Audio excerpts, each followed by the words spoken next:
The greatest triumph of civilization is often seen as our mastery of heat. Yet our conquest of cold is an equally epic journey, from dark beginnings to an ultra-cool frontier. For centuries, cold remained a perplexing mystery, with no obvious practical benefits.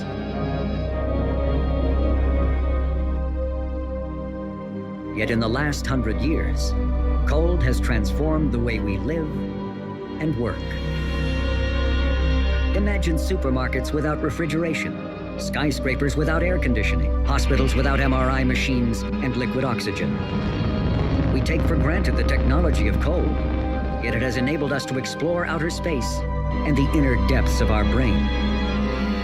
And as we develop new ultra-cold technology to create quantum computers and high-speed networks, it will change the way we work and interact. Absolute zero. How did we harness something once considered too fearsome to even investigate? To conquer the cold and reach its ultimate limit. A holy grail as elusive as the speed limit of light. Extreme cold has always held a special place in our imagination. Lower and lower down the temperature scale. 17th century England was in the middle of what's now called the Little Ice Age. It was fantastically cold by modern standards. You have to imagine a world lit by fire, in which most people are cold most of the time. Cold would have felt like a real presence, a kind of positive agent that was affecting how people felt. Guess what we got? An RCA room air conditioner. I'm a woman, and I know how much pure air means to Mother in keeping our rooms clean and free from dust and dirt. Lower and lower down the temperature scale.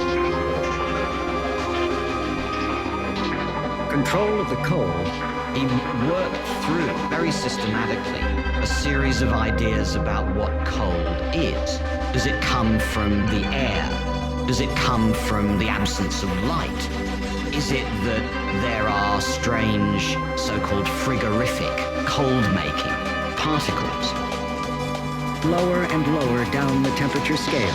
He knew that ice, of course, was the freezing point, the coldest you could get normally. And he would have been aware of the fact, through his experience, that mixing ice with different salts could get you a colder temperature. Lower and lower down the temperature scale. Refrigeration helped cities expand outwards by enabling large numbers of people to live at great distances from their source of food.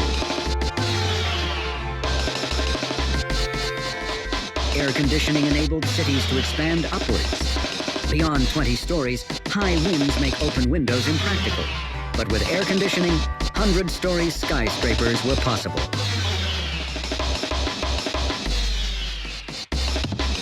Technologies emerge which not only worked to insulate human society against the evils of cold, but turned cold into a productive, manageable, effective resource.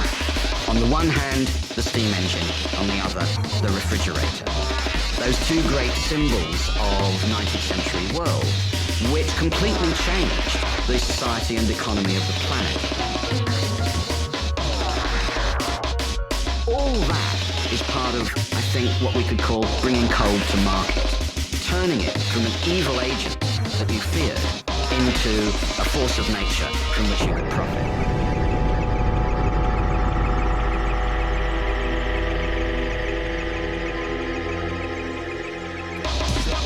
The explosive growth of the modern world over the last 2 centuries owes much to the conquest of coal. But this was only the beginning of the journey down the temperature scale. Going lower would be even harder, but would produce greater wonders that promise extraordinary innovations for the future. With rival scientists racing toward the final frontier, the pace quickens and the molecular dance slows as they approach the holy grail of coal.